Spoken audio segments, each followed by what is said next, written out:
The strengths. What do we see POs are pretty good at? Most POs demonstrate strong relationships. Most do. Most aren't like the guy we heard. Most of them got in this business to help kids, and so you know, they want to model. They want to be good role models. Most POs regularly monitor compliance. They're pretty good at that. You know, they know what the court expects and they try to do it.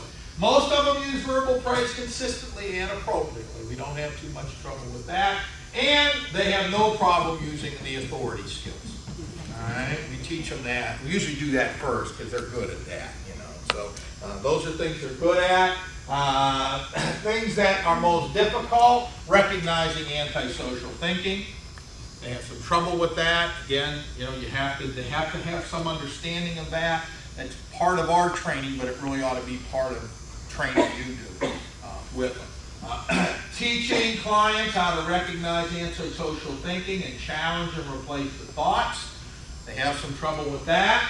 Teaching them new skills. Again, use of role play. Assigning homework designed to provide additional practice. All right? Homework is not have your mom call me, all right, or go to the Medicaid office. All right? Those aren't homework. Homework's really around practicing what we worked on.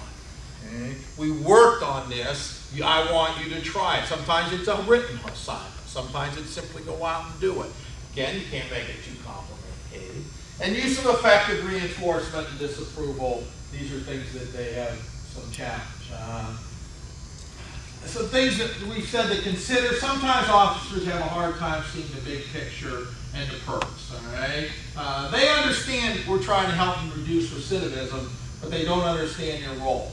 So stressing the officer's goal is to teach the client how to use cognitive restructuring and various pro-social skills on your own is imperative. Okay? Trying, again, to make it more internal than external. Okay?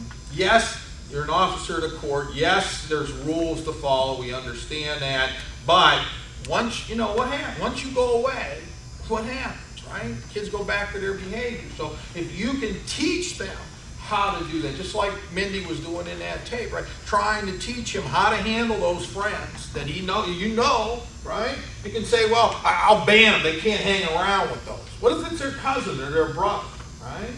I mean, they're not going to, you're not think they're never going to see him again. We got to teach them how to get out of those situations.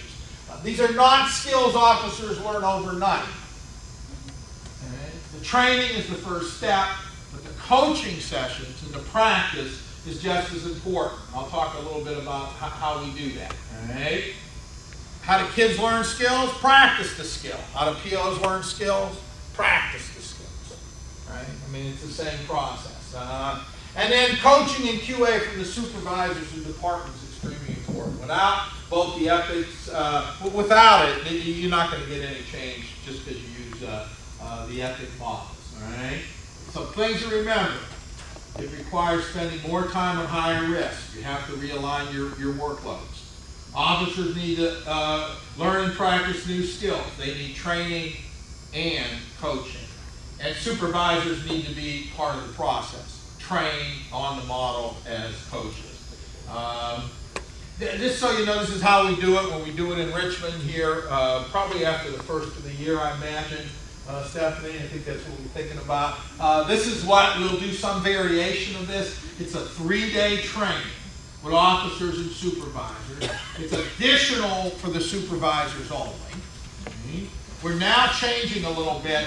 We're thinking about we would like supervisors involved, but you may pick other coaches.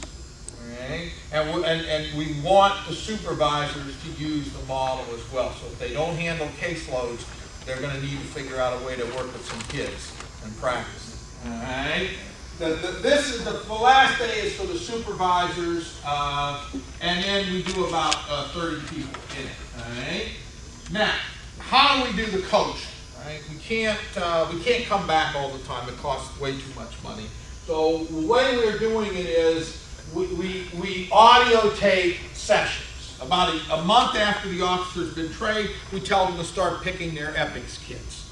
Okay? and we give them little recorders that they put into a computer, and they Gmail us the tapes.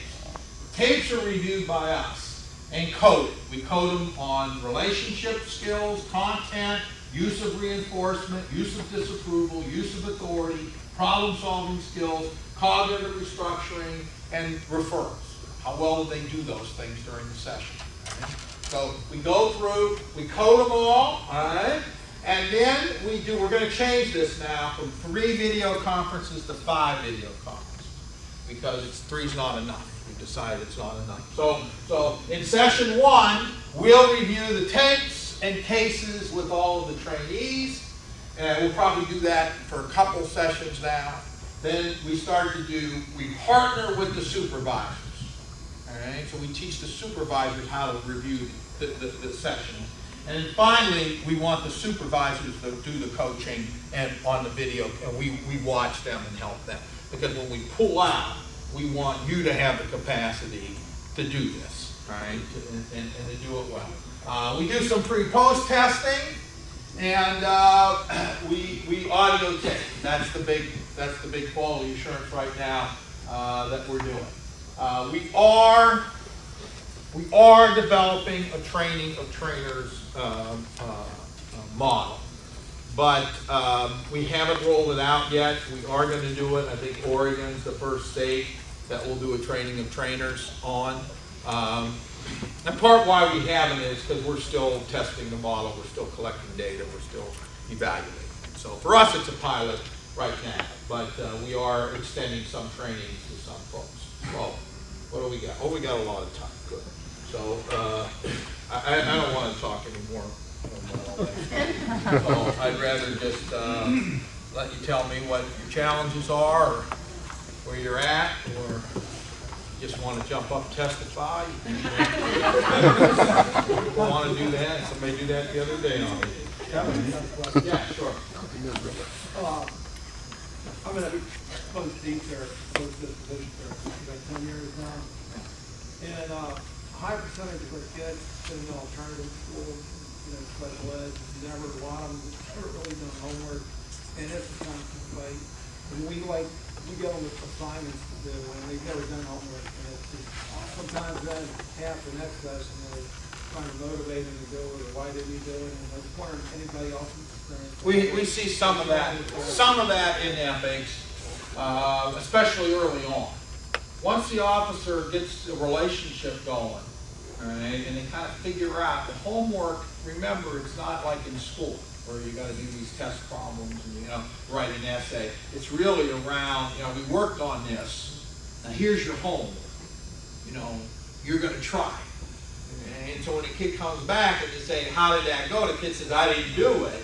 Right? Now we're going to problem solve around it. Well, what happened? Well, I forgot, or it never happened to me, right? So now you're going to work on that because you really need that. You to start practicing that skill. But you're absolutely right.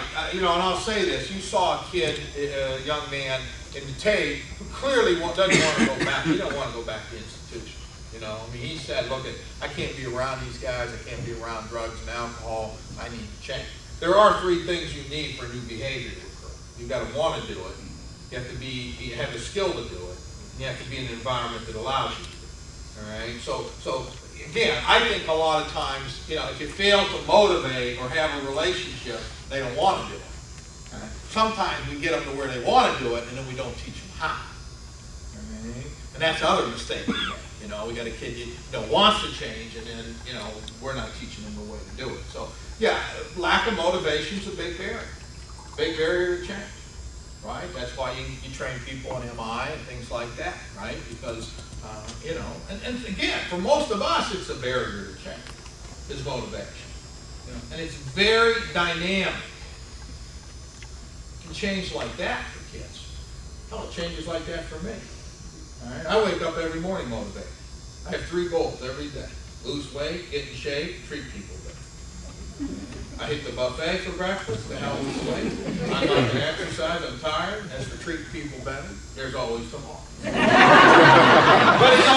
it leaks out of all that. But I'll be motivated again in the morning. For kids, it can be even more dynamic. I used to teach at an inner city school, and I'd have kids that would just come to my class.